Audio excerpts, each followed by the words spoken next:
Hola, hola, ¿cómo estás? Soy Liliana Rubio. El día de hoy quiero compartir contigo la sección 6 del capítulo 2 del anexo de psicoterapia de un curso de milagros, que dice, la definición de la curación.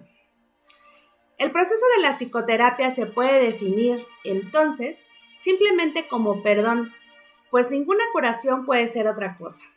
Los que no perdonan están enfermos, al creer que no han sido perdonados. El aferrarse a la culpa, ceñirle estrechamente y ofrecerle refugio, protegerla amorosamente y estar alerta para defenderla, no es otra cosa que una implacable negativa a perdonar. Dios no puede entrar aquí, repiten los enfermos una y otra vez mientras lamentan su pérdida y, sin embargo, encuentran deleite en ella. La curación tiene lugar una vez que el paciente comienza a oír el canto fúnebre que entona y cuestiona su validez. Hasta que no lo oye, no puede entender que es él quien se lo canta a sí mismo. Oírlo es el primer paso en la recuperación. Cuestionarlo debe ser, entonces, su elección. Hay una tendencia, y muy fuerte por cierto, a oír este canto de muerte solo por un instante y a descartarlo sin haberlo corregido. Estas fugaces tomas de conciencia representan las muchas oportunidades que literalmente se nos brindan para cambiar de melodía. En su lugar, podemos oír el sonido de la curación, pero antes debe surgir la buena voluntad de cuestionar la realidad del canto de condenación. Las extrañas distorsiones que de manera inextricable están entretejidas dentro del concepto del yo, que en sí no es más que una pseudocreación, hacen que ese feo sonido parezca verdaderamente hermoso. Mas en lugar de esos estrepitosos y desagradables chillidos, podría oírse el ritmo del universo, el cántico del ángel heraldo y otros más. El oído traduce, no oye. El ojo reproduce, no ve. La tarea de ambos es hacer agradable aquello que se invoca, por muy desagradable que pueda ser. Responden a las decisiones de la mente, reproduciendo sus deseos y traduciéndolos a formas aceptables y placenteras. A veces el pensamiento tras la forma se deja entrever, pero solo por un momento, y la mente se asusta y comienza a dudar de su cordura. Mas no permite que sus esclavos cambien las formas que contemplan ni los sonidos que oyen. Estos constituyen sus remedios, sus protectores contra la demencia. Estos testimonios que los sentidos ofrecen tienen un solo propósito: justificar el ataque y de esta manera conservar la falta de perdón sin que se reconozca como tal. Cuando se la ve sin disfraz, resulta intolerable. Sin protección no podría perdurar. He aquí donde se atesora toda enfermedad, pero sin reconocer que es así. Pues cuando una falta de perdón no se reconoce, la forma que adopta la hace parecer algo distinto. Y ahora es ese algo distinto lo que parece aterrorizar. Pero no es el algo distinto lo que puede ser sanado. No está enfermo y no necesita remedio alguno. Concentrar tus esfuerzos curativos en ello es inútil. ¿Quién podría curar lo que no esté enfermo y hacer que se recupere? La enfermedad adopta muchas formas, y lo mismo hace la falta de perdón. Las formas que adopta una no hacen sino reproducir las formas que adopta la otra, pues son la misma ilusión. Tan fielmente la una se traduce a la otra, que un estudio riguroso de la forma que adopta una enfermedad revela claramente la forma de falta de perdón que representa. No obstante, ver esto no produce una curación. Esta se logra mediante un solo reconocimiento, que solo el perdón cura una falta de perdón y que solo una falta de perdón puede ser el origen de cualquier clase de enfermedad. Darse cuenta de esto es la meta final de la psicoterapia. ¿Cómo se alcanza?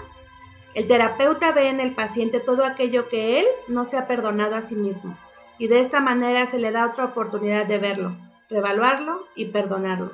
Cuando esto ocurre, ve sus pecados desaparecer en un pasado que ya no está aquí.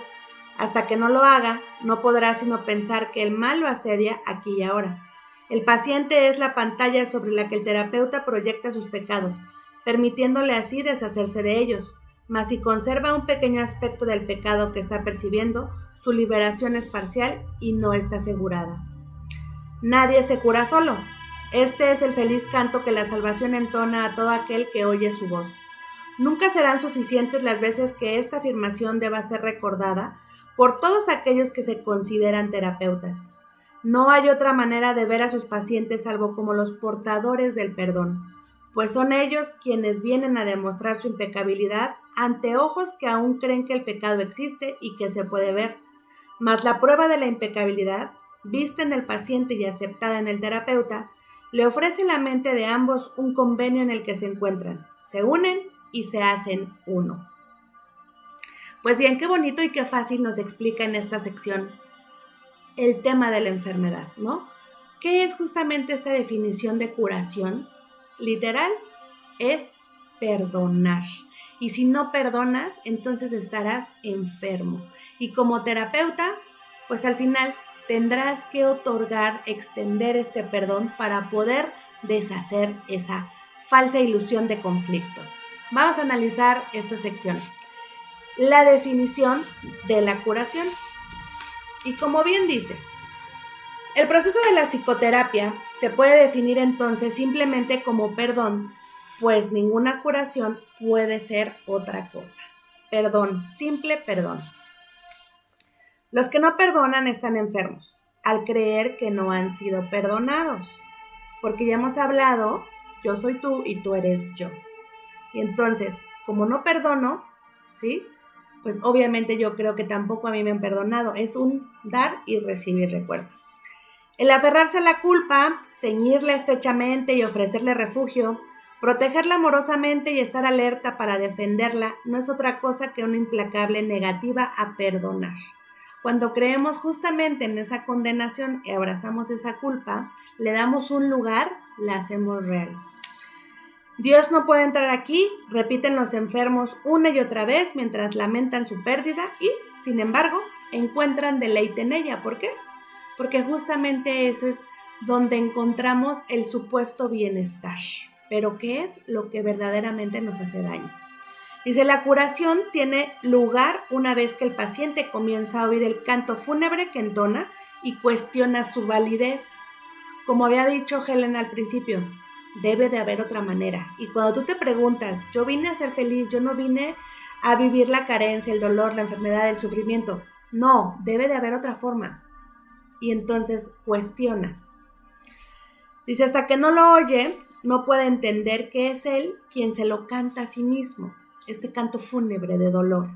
Oírlo es el primer paso en la recuperación. Cuestionarlo debe ser entonces su elección. Fíjate bien, ya escuché ese canto, ya vi, ya me di cuenta que yo no vine a vivir esto, yo no vine a sufrir, a padecer. Y entonces quiero y elijo el amor, el perdón, la sanación, la abundancia. Dice, hay una tendencia, y muy fuerte por cierto, a oír este canto de muerte solo por un instante y a descartarlo sin haberlo corregido. Estas fugaces formas de conciencia representan las muchas oportunidades que literalmente se nos brinda para cambiar de melodía, como por ejemplo cuando estamos viviendo carencia, una enfermedad, violencia, inseguridad. Esos son los momentos, ahí es donde se está escuchando el canto fúnebre, ahí es donde se nos está dando la oportunidad de trascenderlo, de decir, debe de haber otra manera. En su lugar podemos oír el sonido de la curación, pero antes debe surgir la buena voluntad de cuestionar la realidad del canto de condenación. Las extrañas distorsiones que de manera inexplicable están entretejidas dentro del concepto del yo, que en sí no es más que una pseudocreación, hacen que ese feo sonido parezca verdaderamente hermoso. Mas en lugar de esos estrepitosos y desagradables chillidos podría oírse el ritmo del universo, el cántico del ángel heraldo y otros más. Pero ¿qué necesito? Primero escucharlo, saber y cuestionar la realidad, que esto que está pasando en verdad es una ilusión, no es real, pero primero se cuestiona. El oído traduce, no oye. El ojo reproduce, no ve. ¿Por qué? ¿Qué estamos escuchando? ¿Qué estamos viendo? Recuerda, y eso todo proviene de nuestro interior, de nuestra mente. La tarea de ambos es hacer agradable aquello que se invoca, por muy desagradable que pueda ser. Respondan a las decisiones de la mente, reproduciendo sus deseos y traduciéndolos a formas aceptables y placenteras. A veces el pensamiento tras la forma se deja entrever, pero solo por un momento, y la mente se asusta y comienza a dudar de su cordura. Mas no permite que sus esclavos cambien las formas que contemplan ni los sonidos que oyen. Estos constituyen sus remedios, sus protectores contra la demencia. Que es justamente cuando tú empiezas a ir en contra de lo que todo el mundo cree y ve y siente, y tú dices, no, la crisis no existe, la enfermedad no existe, son ilusiones, la carencia, el dolor y el sufrimiento no son reales, y entonces, ¿cómo te miran? ¿Cómo te ven? Incluso muchas veces hasta te excluyen, te quieren evadir, te voltean la cara literal, porque realmente tú estás mostrando el otro camino, pero dicen, está loco. Y entonces, cuando tú empiezas a dudar de esa cordura, porque esa es la cordura, entonces puedes volver a caer en ese espacio de la demencia, donde tú vienes a cambiar el rumbo. Tienes que confiar en ti, tienes que recordar. Por eso, muy importante, la ayuda del Espíritu Santo, siempre. Para que en esos momentos de exclusión no dudes de ti y confíes en tu percepción. Debe de haber otra manera, debe de haber otra forma. Dios me prometió el amor, la abundancia, la salud, la perfección, la totalidad. Y si no lo estoy viviendo, entonces quiere decir que algo estoy haciendo mal.